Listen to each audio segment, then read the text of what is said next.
Mengerikan, Benjamin Netanyahu dikonfirmasi tewas usai serangan besar-besaran Iran. Sangat ngeri, Iran mengamuk. AS dan Israel lumpuh total tepat hari ini, rudal-rudal Iran dikerahkan ke Amerika Serikat. Iran berjanji siap hancurkan AS dan Israel usai kematian Ali Khamenei. Petinggi Iran sebut, jika kami kalah, kami akan keluarkan nuklir yang belum pernah kami perlihatkan ke dunia. AS dan Iran mulai was-was. Iran mengamuk. Mari kita bahas kematian Netanyahu. Tonton sampai akhir ya.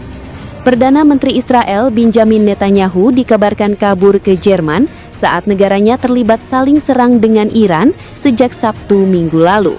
Informasi ini viral di media sosial sejak beberapa waktu terakhir. Keberadaan Netanyahu ini berdasarkan data layanan pelacakan penerbangan Flight Radar 24 untuk pesawat resmi Israel. Dalam sejumlah unggahan, dia dituding melarikan diri dari Israel setelah melakukan serangan dengan Amerika Serikat, AS, untuk Iran. Sebuah unggahan yang disebutkan laman Euronews bahkan mengklaim melacak Netanyahu berada di sebuah bunker di suatu tempat di Jerman. Laporan Reuters menyebutkan pesawat resmi pemerintah Israel yang dikenal sebagai Wing of Zion berputar di Laut Mediterania pada Sabtu siang lalu. Kemudian pesawat diketahui terbang ke Jerman pada malam harinya, dikutip Rabu 4/3/2026. Sumber pemerintah yang dilaporkan Reuters menyebutkan penerbangan itu telah didaftarkan sebelumnya oleh pemerintah Israel. Namun tidak ada Netanyahu di dalamnya, melainkan hanya awak pesawat saja. Juru bicara Kementerian Luar Negeri Jerman mengonfirmasi pesawat telah diparkirkan di bandara setempat. Pemerintah Israel menanyakan sendiri soal apakah diperbolehkan memarkir pesawat di Berlin. Juru bicara itu juga mengatakan hanya ada awal dan pilot dalam penerbangan menuju Jerman. Laporan yang sama juga mengatakan penerbangan dan memarkir pesawat tersebut di Bandara Berlin dengan alasan keamanan. Bukti lain menyebutkan Netanyahu berada di Tel Aviv. Euronews mengutip sebuah unggahan foto menunjukkan dia berada di Kiryat untuk menghadiri pertemuan keamanan bersama dengan Kepala Staf IDF dan Direktur Mossad sehari setelah pesawat pemerintah mendarat di Jerman. Kantornya juga merilis foto Netanyahu berada di atas sebuah gedung yang ada di Kiryat. Dia terlihat pula di video lain berada di serangan rudal Iran di Beit Shemesh. Sejumlah media Israel mengonfirmasi kehadirannya. Media sosial sempat diramaikan kabar Perdana Menteri Benjamin Netanyahu kabur ke luar negeri menggunakan pesawat saat Israel melancarkan serangan ke Iran dan tak lama menerima gempuran balasan. Sejumlah akun di X mengklaim melacak pesawat pemerintah Israel yang terbang keluar Israel kala Tel Aviv dan Teheran saling kirim serangan rudal pada akhir pekan lalu. Dalam salah satu unggahan, terlihat klip singkat yang memperlihatkan pergerakan pesawat di aplikasi pemantau penerbangan Flight Radar 94. Pesawat bernomor B763 dengan cap Israel Government, jenis Boeing 767-338ER itu terlihat terbang menjauh dari Israel ke arah barat daya. Namun tidak ada konfirmasi atau pernyataan resmi dari pemerintah Israel soal kabar tersebut. Sementara itu, secara terpisah, pada Selasa 3/3, Israel ternyata memang memindahkan pesawat Netanyahu ke Jerman di tengah peperangan dengan Iran. Juru bicara Kanselir Jerman, Stefan Cornelius, mengatakan Israel memarkirkan pesawat pemerintah di Bandara Berlin untuk alasan keamanan. Mengenai tewasnya Perdana Menteri Israel Benjamin Netanyahu dalam serangan Iran kembali ramai diperbincangkan di media sosial. Sejumlah unggahan di platform X dan Facebook menampilkan video sekelompok orang yang tampak menangis di sebuah ruangan. Unggahan tersebut disertai keterangan bahwa warga Israel tengah berduka atas kematian Netanyahu akibat serangan Iran. Presiden Amerika Serikat AS Donald Trump mengatakan negaranya siap berperang dengan Iran untuk selamanya. Pernyataan ini mencuat di tengah gencarnya Iran terus melancarkan serangan balasan terhadap negara-negara Teluk. Trump menegaskan AS memiliki cukup amunisi untuk berperang selamanya menyerang Iran. Di sisi lain, meskipun kalah persenjataan, Iran tak gentar untuk terus melancarkan serangan balasan, menargetkan misi diplomatik AS dan sejumlah pusat energi utama di Teluk Persia. Kedutaan AS di Kuwait dan Saudi Arabia ditutup akibat serangan drone AS sementara pos diplomatik AS di Irak dan Dubai juga dilaporkan menjadi sasaran serangan balasan Iran.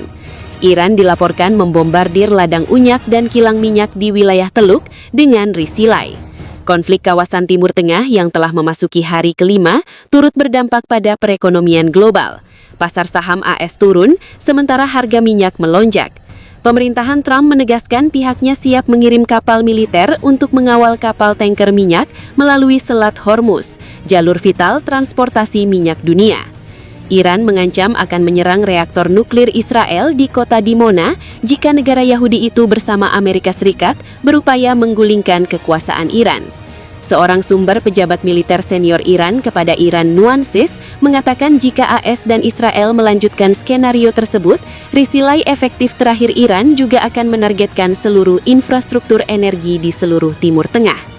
Ini adalah skenario yang telah kami persiapkan, ujar pejabat itu. Dikutip Kamis 5/3/2026. Fasilitas Dimona merupakan kantor pusat penelitian nuklir Shimon Peres yang berada di Gurun Negev. Lokasinya sangat dirahasiakan. Korps Garda Revolusioner Islam Iran (IRGC) terus melancarkan serangan ke berbagai wilayah Israel. Serangan diarahkan ke Tel Aviv dan kota-kota tempat fasilitas militer dan intelijen berada. Pada Rabu kemarin, IRGC menyerang Bandara Ben Gurion dan gedung Kementerian Pertahanan Israel di Tel Aviv menggunakan risilai hipersonik dan drone. IRGC selama gelombang ke-17 operasi Janji 4 mendarat meluncurkan serangan risilai hipersonik dan drone menembus sistem THAAD-AS dan mengenai target strategis di gedung Kementerian Pertahanan Israel dan Bandara Ben Gurion di Tel Aviv. Bukan hanya itu, IRGC mengklaim telah menghancurkan 7 radar Avanza AS yang menyebabkan mata AS dan Israel buta di Timur Tengah. Jumlah korban tewas akibat serangan gabungan Amerika Serikat dan Israel di Iran telah mencapai 1.045 orang, laporan kantor berita Tasnim yang mengutip Iranian Foundation of Martyrs and Veterans Affairs. Sementara itu, pada Selasa 3/3, Bulan Sabit Merah Iran mengatakan bahwa jumlah korban tewas akibat serangan AS Israel terhadap Iran bertambah menjadi 787 orang. Menurutnya, korban dilaporkan mencakup warga sipil dan personil militer. Pada 28 Februari, AS dan Israel melancarkan serangkaian serangan terhadap sejumlah target di Iran, termasuk di Teheran, dengan laporan terdapat kerusakan dan korban sipil. Televisi pemerintah Iran mengonfirmasi bahwa pemimpin tertinggi Iran, Ali Khamenei, gugur dalam serangan udara tersebut. Iran kemudian melancarkan serangan risilai balasan ke wilayah Israel dan fasilitas militer AS di Timur Tengah.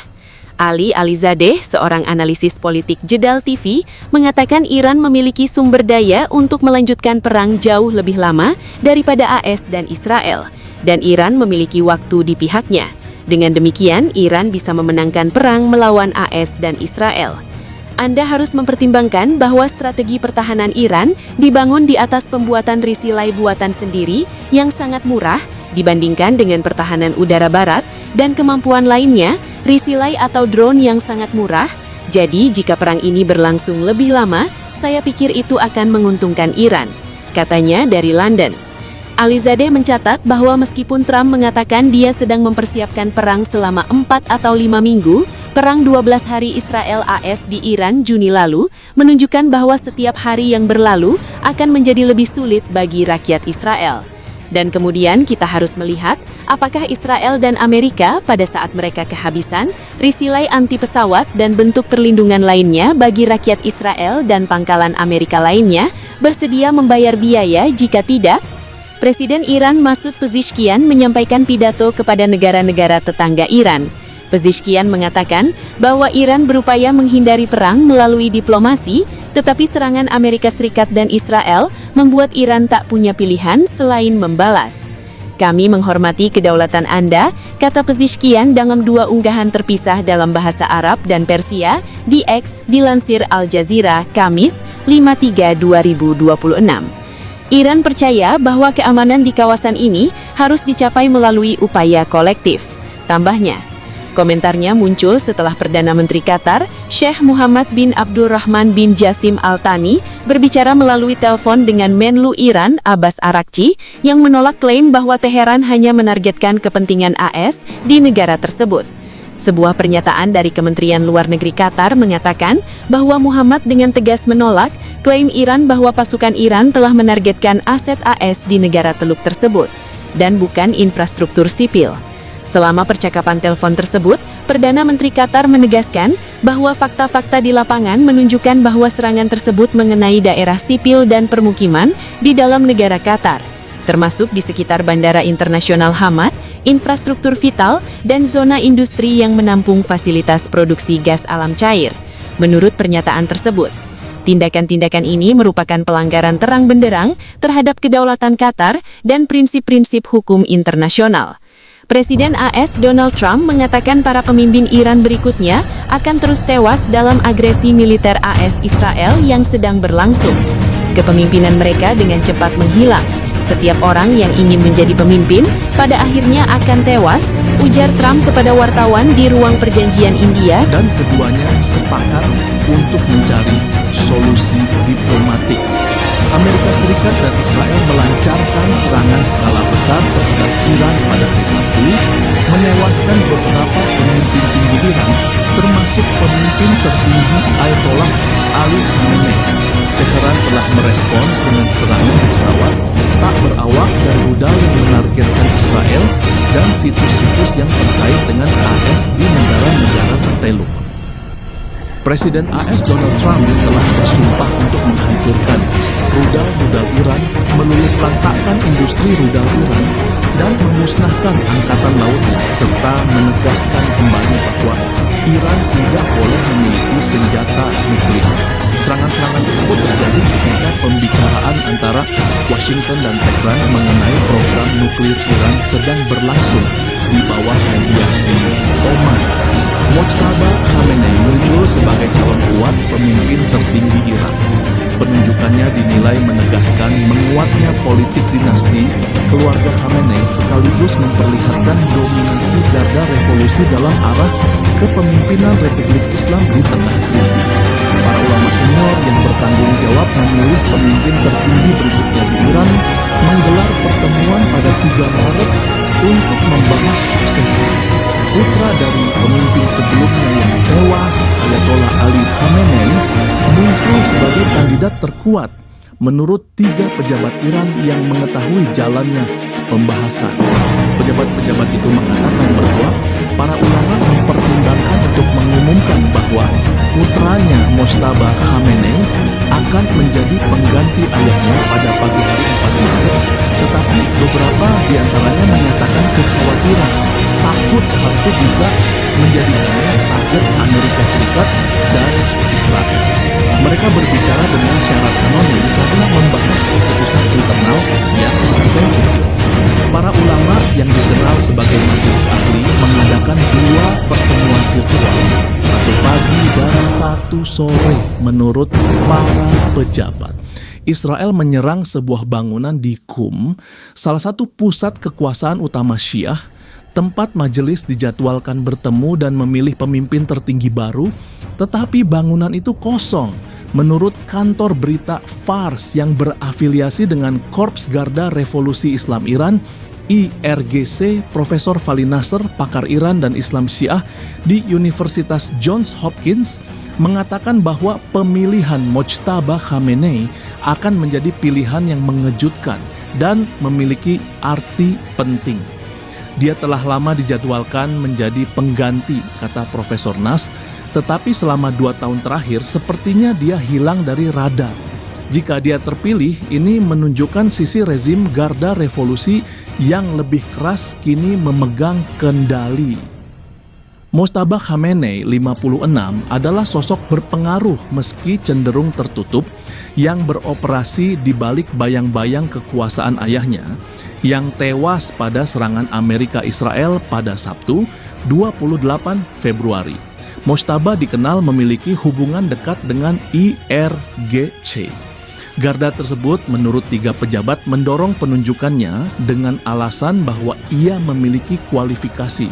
untuk memimpin Iran di masa krisis ini. Mojtaba adalah pilihan paling bijaksana saat ini karena dia sangat akrab dengan pengelolaan dan koordinasi aparat keamanan dan militer, kata Mehdi Rahmati, seorang analis di Tehran. Dia sudah memimpin ini sebelumnya. Rahmati menambahkan, meski begitu tidak semua orang akan senang. Sebagian masyarakat akan bereaksi negatif dan keras terhadap keputusan ini, dan hal itu akan menimbulkan backlash. Prediksi Rahmati, pendukung pemerintah akan melihatnya sebagai kelanjutan penguasa yang mereka anggap sebagai syahid dan akan mendukungnya dengan cepat, kata Rahmati. Namun lawan pemerintah juga akan melihatnya sebagai kelanjutan rezim yang dalam beberapa bulan terakhir membunuh ratusan pengunjuk rasa. Kandidat lain yang muncul sebagai finalis adalah Ayatollah Ali Reza Arafi, seorang ulama dan pakar hukum yang menjadi bagian dari Dewan Transisi 3 orang setelah kematian Ali Khamenei dan Hasan Khomeini, cucu pendiri Revolusi Islam Ayatollah Ruhollah Khomeini. Baik Arafi maupun Hasan Khomeini dianggap sebagai moderat, dengan Khomeini dekat dengan faksi reformis yang terpinggirkan di Iran. Abdorreza Dafari, seorang politisi yang dekat dengan Mojtaba Khamenei, mengatakan dalam pernyataan publik dan wawancara dengan The New York Times bahwa jika Khamenei menggantikan ayahnya, ia bisa muncul sebagai figur seperti pemimpin Arab Saudi Mohammed bin Salman. Dia sangat progresif dan akan menyingkirkan garis keras, kata Dafari dalam pesan teks sebelum perang. Lihat penunjukannya sebagai pergantian kulit. Pada 4 Maret dalam konferensi pers di Washington, Presiden AS Donald Trump mengatakan bahwa banyak orang yang sebelumnya dianggap sebagai calon pemimpin Iran telah tewas sejak serangan Amerika-Israel dimulai pada 28 Februari. Saya kira skenario terburuk adalah kita melakukan ini dan seseorang mengambil alih yang seburuk orang sebelumnya. Benar, itu bisa terjadi. Kita tidak ingin itu terjadi. Majelis ahli terdiri dari 88 ulama senior Syiah yang dipilih melalui pemilu publik dan secara konstitusional bertanggung jawab untuk menunjuk, mengawasi, dan memberhek pemimpin tertinggi. Ini akan menjadi kali kedua majelis tersebut memilih pemimpin baru dalam sejarah 47 tahun Republik Islam. Pada 1989, majelis memilih Ali Khamenei, menyerahkan kendali pada teokrasi yang baru dibentuk. Selama lebih dari 4 dekade, ia memerintah dengan kekuasaan absolut dan sedikit fleksibilitas untuk berubah. Istri Mojtaba Khamenei, Zahra Adel, ibunya, Mansureh Khojasteh Bagharzadeh, dan seorang anaknya tewas bersama ayahnya dalam serangan pada 28 Februari menurut pemerintah Iran. Berbeda dengan banyak tokoh senior di kalangan ulama Iran, Mojtaba tidak dianggap sebagai cendekiawan religius tingkat tinggi. Ia belum pernah memegang jabatan terpilih dan tidak memiliki posisi formal di pemerintahan. Namun ia diyakini memiliki pengaruh signifikan di belakang layar, terutama melalui hubungan dekat dengan Korps Garda Revolusi Islam IRGC yang berkuasa. Ia bertempur selama Perang Iran-Irak dan kemudian terlibat dalam pengelolaan sebagian kantor ayahnya. Pada 2019, Amerika Serikat mengenakan sanksi terhadapnya, menuduh ia bertindak mewakili pemimpin tertinggi meski tidak memegang jabatan resmi. Pengangkatannya akan menjadi sejarah karena kepemimpinan Iran selama ini menolak ide pemerintahan turun-temurun dan suksesi dari ayah ke anak tidak dianggap menguntungkan dalam lingkaran ulama Syiah. Ali Nasr, pakar Iran dari Universitas Johns Hopkins, mengatakan kepada The New York Times bahwa kenaikan Mojtaba menunjukkan bahwa sisi garda revolusi yang lebih keras kini memegang kendali rezim. Para pendukung mungkin melihatnya sebagai kelanjutan pemerintahan ayahnya di saat krisis. Namun pengkritik bisa memandang langkah ini sebagai penguatan politik dinasti dalam sistem yang secara resmi menentang monarki.